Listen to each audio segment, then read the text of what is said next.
Bismillahirrahmanirrahim. Assalamualaikum warahmatullahi wabarakatuh. Perkenalkan, nama saya Nur Kaimah dari kelas Ilmu Ekonomi D, NIM 903009128. Untuk mempersingkat waktu, dalam hal ini saya akan menjawab soal-soal dari mata kuliah Ekonomi Sumber Daya Manusia. Langsung saja kita masuk dalam soal pertama, yaitu jelaskan apa yang saudara ketahui tentang konsep dasar ekonomi sumber daya manusia.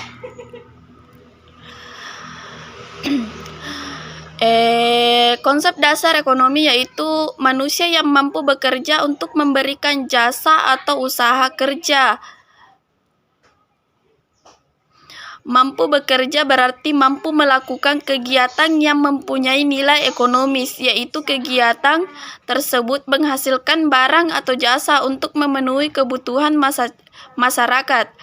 Secara fisik, kemampuan bekerja diukur dengan usia atau orang dalam usia kerja dianggap mampu bekerja.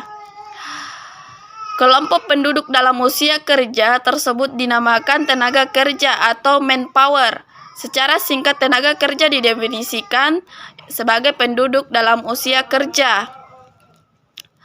Soal kedua yaitu peningkatan produktivitas sumber daya manusia merupakan sasaran strategis karena peningkatan produktivitas faktor-faktor lain sangat bergantung pada kemampuan tenaga kerja manusia yang memanfaatkannya. Sebutkan dan jelaskan faktor-faktor yang mempengaruhi produktivitas sumber daya manusia. Yang pertama itu ada pendidikan. Pada umumnya, seseorang yang mempunyai pendidikan yang lebih tinggi akan mempengaruhi produktivitas kerja yang lebih baik. Dengan demikian, pendidikan merupakan syarat yang penting dalam meningkatkan produktivitas kerja karyawan. Tanpa bekal pendidikan, mustahil orang akan mudah dalam mempelajari hal-hal yang bersifat baru. Yang kedua itu motivasi. Pimpinan perusahaan perlu mengetahui dan memahami motivasi kerja dari setiap karyawannya. Dengan mengetahui motivasi itu, maka pimpinan dapat membimbing dan mendorong karyawan untuk bekerja lebih baik. Yang ketiga itu disiplin kerja. Disiplin kerja adalah sikap kejiwaan seseorang atau kelompok yang senantiasa berkehendak untuk mengikuti dan memahami segala peraturan yang telah ditentukan. Yang keempat itu keterampilan merupakan faktor penting produktivitas kerja. Keterampilan banyak pengaruhnya terhadap produktivitas kerja karyawan. Keterampilan kerja karyawan dalam perusahaan dapat ditingkatkan melalui kursus-kursus atau latihan kerja. Yang kelima itu sikap dan etika kerja. Sikap seseorang atau kelompok orang dalam membina hubungan yang serasi, selaras dan seimbang di dalam kelompok itu sendiri maupun dengan kelompok lain, dan etika dalam hubungan kerja sangat penting. Artinya, dengan tercapainya hubungan dalam proses produksi akan meningkat produktivitas. Yang keenam itu manajemen. Adanya manajemen yang baik, maka karyawan akan terorganisasi dengan baik pula. Dengan demikian produktivitas kerja akan maksimum. Soal yang ketiga yaitu apa yang dimaksud dengan permintaan tenaga kerja. Jelaskan secara ringkas beserta kurva. Permintaan tenaga kerja adalah hubungan antara upah dan jumlah pekerja yang akan dipekerjakan oleh para pengusaha. Market demand curve for labor atau kurva permintaan pasar untuk tenaga kerja adalah kurva yang menunjukkan hubungan antara harga dan tenaga kerja dan jumlah total tenaga kerja yang diminta di pasar. Kurva permintaan tenaga kerja miring ke bawah karena hukum pengembalian yang semakin menurun. Wah, di sini saya sudah menggambarkan kurva permintaan ketenaga kerjaan, di mana di sini ada demand atau tenaga kerja atau permintaan tenaga kerja. Dan untuk sumbu horizontalnya itu ada labor. Dan untuk sumbu vertikalnya itu ada wages. Ini dia. Nah, ketika demand atau tenaga kerja ada 5, ini dia, maka wagesnya itu ada 10, semakin murah. Ini 10 ya. Semakin murah, ini juga yang mempengaruhi skill. Nah, skill yang dapat yang banyak, yang mayoritasnya seperti misalnya petani ya, maka gaji saja juga akan semakin rendah. Tapi kalau misalkan di kalangan profesional, yaitu skillnya itu yang dipunyai sedikit orang itu, maka wagesnya itu akan tinggi banget, seperti dalam kurva ini, di mana demand atau tenaga kerja itu ada 1. Ini contohnya, ini di mana wagesnya itu ada 100. Nah, di sini termasuk dalam skill yang sedikit diketahui oleh orang, maka wagesnya itu akan semakin tinggi. Nah, sebenarnya wages di sini tidak juga dipengaruhi oleh beberapa hal.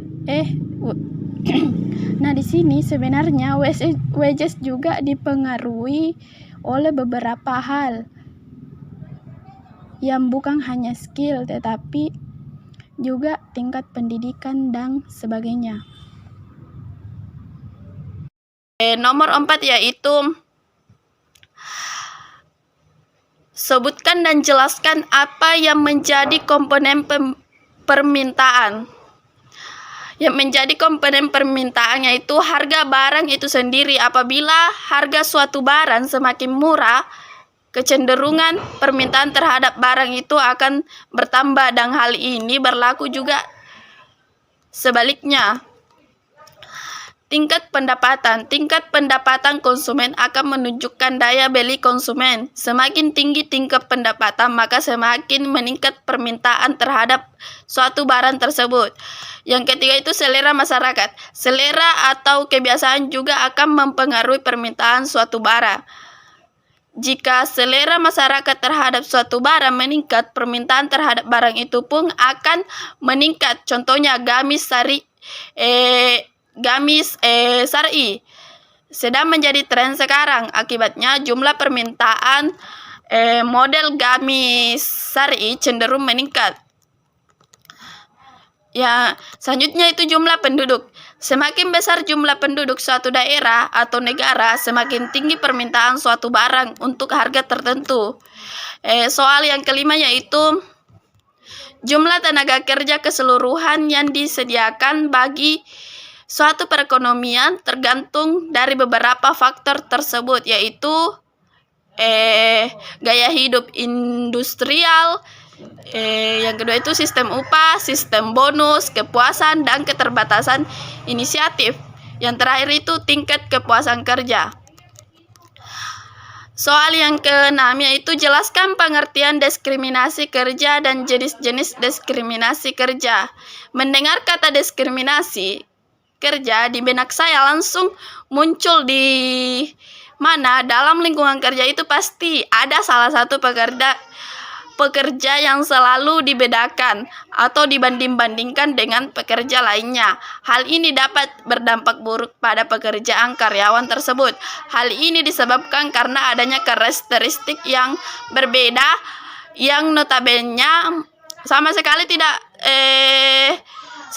tidak berkaitan dengan kompetensi atau persyaratan.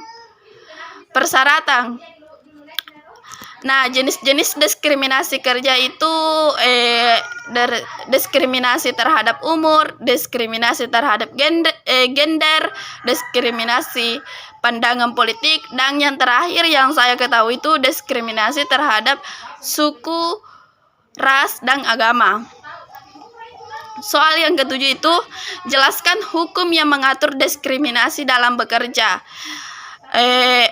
Mengenai tentang hukum dalam diskriminasi bekerja, itu yang pernah saya dengar itu pada dasarnya setiap pekerjaan memiliki atau berhak memperoleh perlakuan yang sama tanpa diskriminasi dari perusahaan. Hal ini ditegaskan dalam pasal 6 Undang-Undang Nomor 13 Tahun 2003 tentang Ketenagakerjaan. Soal yang ke-8 yaitu sektor informal. Mendampingi sektor formal cukup berperan dalam mendukung perekonomian, khususnya ekonomi kota. Jelaskan perbedaan dan persamaan sektor formal dan sektor informal. Sektor formal itu usaha yang membutuhkan syarat-syarat tertentu agar dapat melakukan kegiatan usaha seperti izin usaha, jumlah modal, proposal, kegiatan dan susunan pengurusan. Informal sebagai orang-orang yang tidak memiliki pekerjaan keamanan, pekerjaan atau jaminan sosial. Untuk lebih mudah dipahami, sektor formal itu usaha yang memiliki izin dan terdaftar di kantor pemerintahan. Sedangkan sektor informal itu usaha yang tidak memiliki izin dan tidak terdaftar di lembaga pemerintahan. Sektor informal nomor 9 yaitu sektor informal masih menimbulkan kelemahan. Jelaskan upaya-upaya yang dapat dilakukan baik lembaga swasta ataupun pemerintah. Mengenai yang pertama itu di mana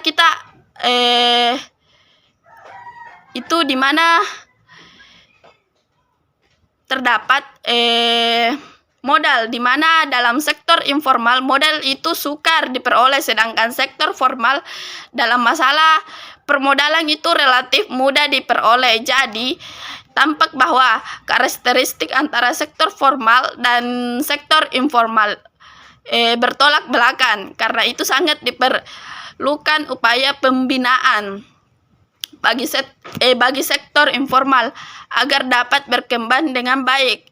Diperlukan pula keberanian bagi para sektor informal untuk memulai menata dirinya dalam bidang manajemen.